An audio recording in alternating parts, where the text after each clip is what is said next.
Commission నివేదికను కూడా ఇచ్చిన వెంటనే దాంట్లో ఇవ్వకన్నా ముందే కొన్ని పత్రికల్లో వస్తుంది, మరి వాట్సాప్ గ్రూప్లలో వస్తుంది, సోషల్ మీడియాలో వస్తుంది, మంత్రులు మాట్లాడతారు.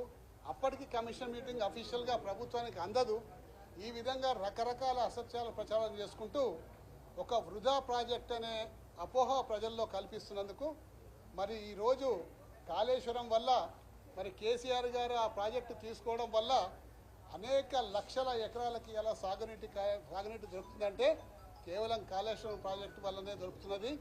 మరి భారతదేశంలో రెండవ అతిపెద్ద ధాన్యంగా ఈరోజు తెలంగాణ రాష్ట్రంలో పండిందంటే కాళేశ్వరం నీళ్ళ వల్లనే సంగతి ఈ ప్రభుత్వానికి తెలవాలని చెప్పేసి మరి ఇన్ని వేల మంది రైతులు ఇన్ని చెర్లు నింపినాక మరి సాగు భూమిగా బీడు భూములు సాగు భూమిగా మార్చి మరి తెలంగాణ చరిత్రని తెలంగాణ రైతాంగాన్ని చాలా ఎంతో అభివృద్ధిలోకి తీసుకుపోయిన కేసీఆర్ గారి కృషి ఈ విధంగా మరి తప్పుదో పట్టిస్తున్నందుకు వాస్తవాలు ఈ ప్రజలకు చెప్పాలి, నిజాలు ప్రజల ముందర ఉంచాలనే ఉద్దేశంతో మనం బీఆర్ఎస్ పార్టీ తరఫున మరి నిన్న ప్రయత్నం చేసినాము. నిన్న స్పీకర్ గారి గురించి మరి స్పీకర్ గారు నిన్న అందుబాటులో లేకుండే కాబట్టి ఈరోజు నేను మరి గౌరవ శాసనసభ్యులు మన వివేక్ గారు, మాజీ శాసనమండలి సభ్యులు సుభాష్ రెడ్డి గారు మరి అందరం కూడా ముగ్గురం వెళ్ళేసి కాళేశ్వరం మీద సత్యాలు ఈ ప్రజలకు తెలవాలంటే పవర్ పాయింట్ ప్రజెంటేషన్ని అసెంబ్లీలో మాకు అనుమతించండి.